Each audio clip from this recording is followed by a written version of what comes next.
कुछ factors electronegativity के ऊपर असरअंदाज होने वाले कुछ फैक्टर्स हैं। उनमें सबसे पहला जो फैक्टर है वो हमारे पास है एटॉमिक साइज। एटॉमिक साइज क्या होता है जी? एटॉमिक साइज में word atomic, atomic mean atom का, साइज मीन साइज यानी एटम का साइज। तो एटॉमिक साइज हमें यह बताता है कि एटम का साइज जो है उसका इलेक्ट्रोनेगेटिविटी के ऊपर क्या इफेक्ट है। अगर एटम का साइज जो है वो ज्यादा होगा तो distance between the nucleus and the valence electron वो क्या होंगे? ज्यादा। डिस्टेंस ज्यादा तो अट्रैक्शन क्या होगी? कम। अट्रैक्शन कम होगी तो न्यूक्लियस की इलेक्ट्रॉन्स के ऊपर जो होल्ड होगा वो वीक होगा। जिसका अपने इलेक्ट्रॉन्स पे होल्ड वीक होगा वो किसी और के इलेक्ट्रॉन्स भी ले नहीं सकेगा।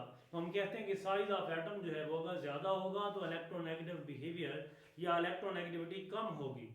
अगर साइज ऑफ एटम जो है वो स्मॉलर होगा, इलेक्ट्रोनेगेटिव बिहेवियर भी ज्यादा होगा, इलेक्ट्रोनेगेटिविटी भी ज्यादा होगी। दूसरी फैक्टर हमारे पास है effective nuclear charge. Effective nuclear charge से क्या मुराद है कि न्यूक्लियर चार्ज जो है, तो न्यूक्लियस की अट्रैक्शन है वो ज्यादा है कम है।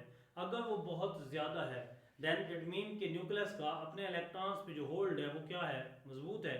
अगर मजबूत है अपने इलेक्ट्रॉन्स पे तो पास आने वालों पे भी क्या होगा? मजबूत होगा। अगर उसका अपने इलेक्ट्रॉन्स पे होल्ड कम है, अट्रैक्शन कम है, डिस्टेंसेस ज्यादा हैं, देन उसका क्या होगा? फिर अपने इलेक्ट्रॉन्स पे जिसका होल्ड ना हो तो किसी और के साथ शेयर किए हुए इलेक्ट्रॉन पे भी होल्ड नहीं हो सकता। तो हम यही कहेंगे कि अगर न्यूक्लियर चार्ज जितना ज्यादा, न्यूक्लियस की अट्रैक्शन उतनी ज्यादा, न्यूक्लियस की अट्रैक्शन जितनी ज्यादा, इलेक्ट्रोनेगेटिव बिहेवियर भी उतना ज्यादा।